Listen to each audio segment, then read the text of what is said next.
Shalom, shalom mes bien-aimés, j'espère que vous allez bien. Pour ceux qui ne me connaissent pas, je suis le bien-aimé Nathan Molongo. Avec vous, aujourd'hui, il est question de parler sur 666 et je pense que vous avez déjà eu l'idée de quoi dont il est question. Mais ici, nous souhaiterions aller encore plus loin que cela. D'accord? Enseignement du 13, 5e mois 2025. Thème 666. Là, nous avons 3-6, comme vous pouvez bien le constater ici. 666. Nous allons partir directement dans Apocalypse, chapitre 13, verset 11 au verset 18. C'est une écriture que nous connaissons très bien. Apocalypse, chapitre 13, verset 11 au verset 18. On dit: je lis au nom de notre Adonai Yehoshua HaMashiach, qu'il vous bénisse là où vous êtes. Je vis une autre bête montant de la terre, et elle avait 2 cornes, semblables à celles de l'agneau. Mais elle parlait comme le dragon. Et elle exerce toute l'autorité de la première bête en sa présence. Et elle fait que la terre et ceux qui l'habitent adorent la bête, adorent la première bête dont la blessure mortelle a été guérie. Verset 13. Mais elle produit des grands signes, même jusqu'à faire descendre le feu du ciel sur la terre devant les hommes. Verset 14.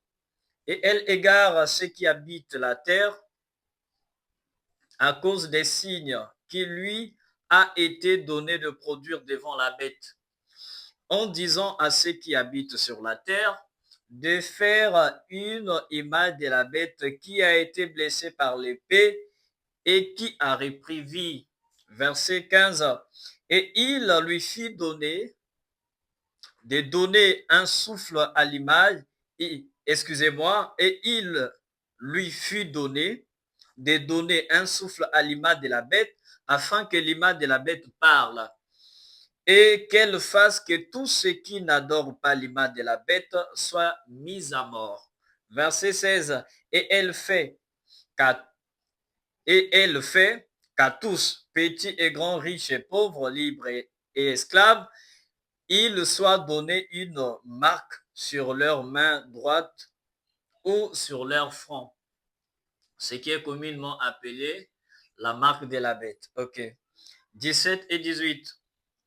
Et que personne ne puisse acheter ou vendre, excepté celui qui a la marque ou le nom de la bête, excepté celui qui a la marque ou le nom de la bête ou le nombre de son nom.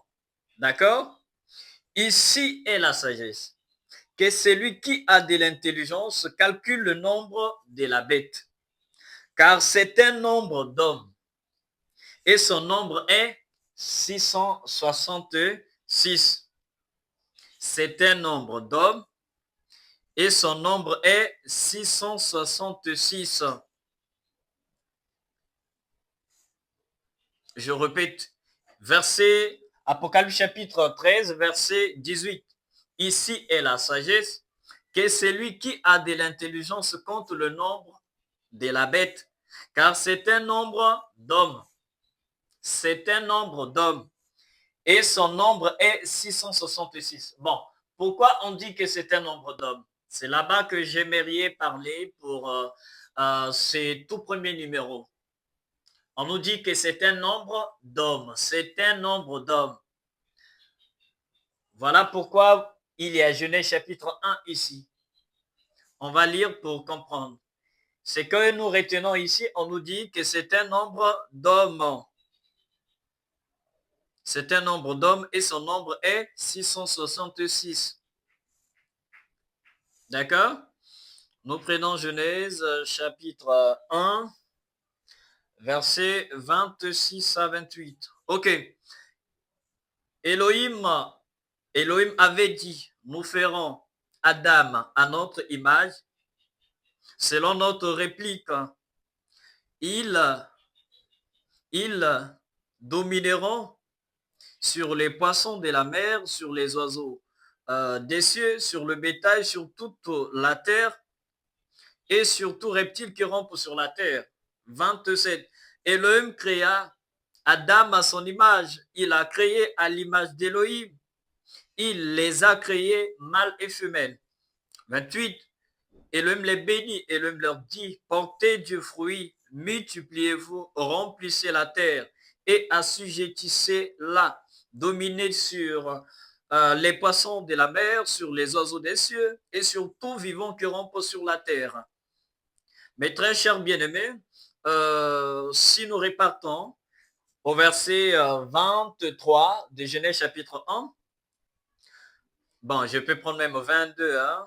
On nous dit, Elohim les bénit en disant, ça c'est au sujet, ça c'est le 5e jour, les animaux marins et volants qu'Elohim avait créés. Au verset 23, on nous dit, le soir apparu, le matin apparu, 5e jour.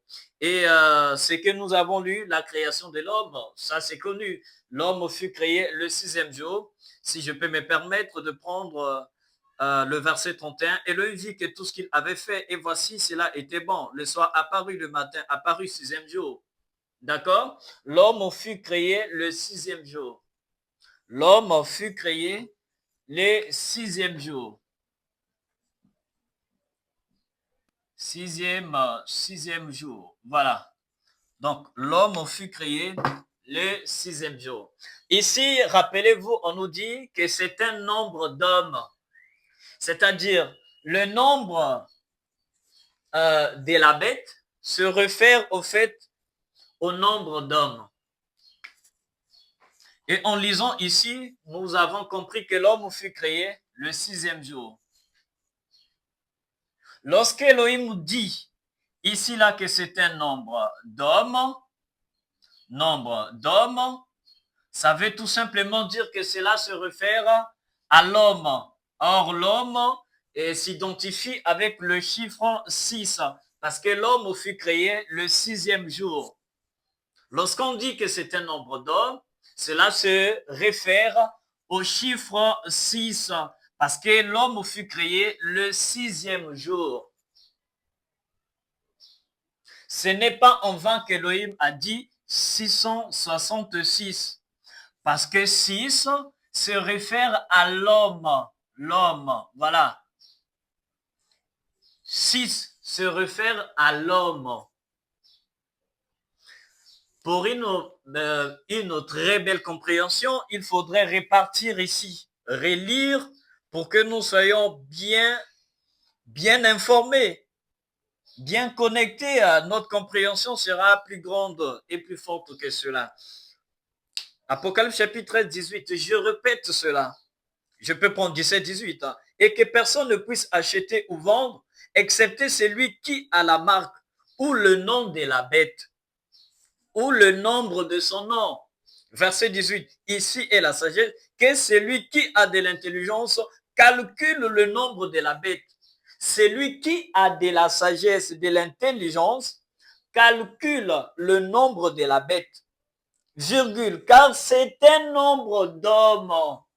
En d'autres termes, c'est un chiffre humain. Cela se réfère à la création de l'homme. Lorsqu'on dit c'est un nombre d'hommes, cela veut dire que cela se réfère au chiffre 6, car l'homme fut créé le 6e jour. Voilà, car Elohim avait tout créé. L'homme fut le dernier à être créé, parce qu'il fallait qu'Elohim prépare d'abord l'humanité. Elohim prépare l'univers. Elohim prépare tout ce qu'il fallait. La nature bien préparée, tout ce qui y renferme, tout était bien préparé afin que l'homme arrive, tout est bien prêt, il ne manquerait de rien, il aura de l'eau à boire, à quoi se nourrir, tout était là à sa disposition. Et l'homme ne pouvait pas créer l'homme en premier, car rien ne manquerait qu'il soit créé en premier. Mais par son amour et par sa bonté, il a permis que les autres créatures soient créées premièrement. Pour que l'homme arrive, le terrain est bien préparé. Ça, c'est un vrai Père qui nous aime. Voilà, mes très chers bien-aimés. Et lorsque l'homme fut créé le 6e jour, il avait tout était là. Il ne manquait de rien. Retenez, lorsqu'on dit le chiffre d'homme, c'est le chiffre 6. Et lorsque l'homme dit c'est un nombre d'hommes, c'est ce qui donne 3, 6. Il dit 666. 666. Voilà. Et nous avions lu avec vous ici, là, la création de l'homme. La création de l'homme. Donc, l'homme fut créé le 6e jour. Voilà, le 6e jour, l'homme fut créé. Vous avez suivi ma lecture dans Genèse chapitre 1. Et lorsque vous prolongez votre lecture jusqu'au verset 31, vous voyez les choses clairement. C'est la marque de la bête, ça c'est connu. Ça c'est vraiment connu. C'est la marque de la bête, nous connaissons. Mais aujourd'hui, pour ce premier numéro, nous n'allons pas calculer. Nous n'allons rien calculer ici. C'est le deuxième ou le troisième numéro que nous allons prendre le temps de calculer le nombre de la bête en question. C'est qui? Cela se réfère à qui? Voilà. Parce qu'il faudrait connaître aussi l'identité de la bête en question. Avant toute chose, moi, je souhaiterais que nous puissions examiner ces écritures que vous voyez là. Parce qu'il y a quelques écritures, j'ai mis aspect d'Élohim là-bas. C'est donc très important que nous puissions examiner ça. J'ai mis aspect d'Élohim. Bon, nous allons vérifier donc à quoi cela va nous rapporter. Aspect d'Élohim, pourquoi j'ai mis ça? On va comprendre ça tout de suite. Je vais prendre Daniel. Daniel chapitre 7, verset 9. Dans la version Bible des peuples. Je regardais toujours, on installa des trônes et un vieillard s'assit. Son vêtement était blanc comme la neige, les cheveux de sa tête comme de la laine blanche. Son trône était de flammes de feu avec des roues de feu ardents.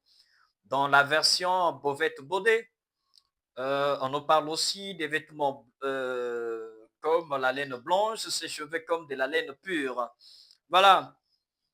Version Darby parle-nous aussi de ses cheveux comme de la laine pure. Les cheveux comme de la laine pure. Bon, la laine pure. La laine. La laine pure. Voilà. Je pense que vous pouvez bien apercevoir. Bon, la laine pure. D'accord? Déjà, lorsqu'on dit que la personne a des cheveux laineux, cela se réfère à nos cheveux. Voilà. Ce sont des cheveux de type africain, les hommes noirs, les hommes de peau foncée, bronzée. D'accord? Donc, l'ancien des jours sur son trône, Daniel 7 décrit l'ancien des jours. L'ancien des jours, c'est Yehovah Elohim, le créateur, le Père incréé créateur de l'univers. La laine pure est le type des cheveux des hommes africains, des hommes noirs, des hommes de couleur, des hommes de peau foncée ou bronzée. Bon, tout cela, ce sont des appellations qu'on nous attribue. Voilà. Donc, la laine pure, ce sont nos cheveux là. Hein? Voilà, c'est ça. Je prends Daniel chapitre 10, 5 à 6. Tout ça là, rassurez-vous, c'est toujours pour expliquer ça. Nous sommes en train d'enseigner. Voilà pourquoi nous allons plus loin que cela. Daniel chapitre 10, 5 à 6. Voilà.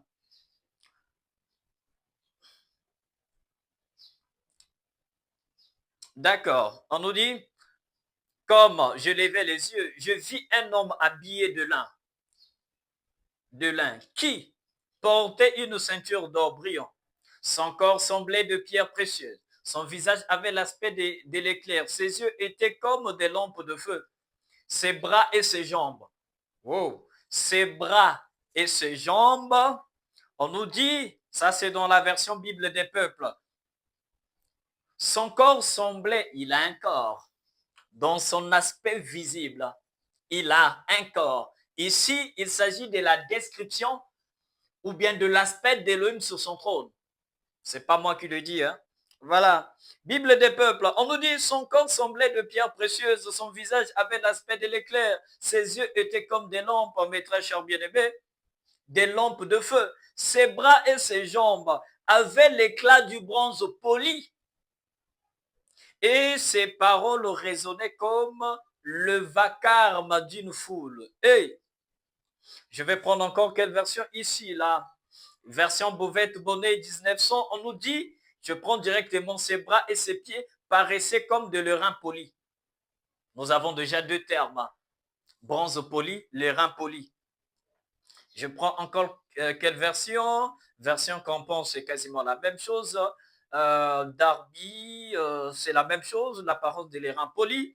La version de Jérusalem, on nous dit des jambes comme l'éclat du bronze poli, n'est-ce pas? Dans la Bible du Seigneur, on nous dit ses bras et ses jambes avaient l'éclat du bronze poli. Ok?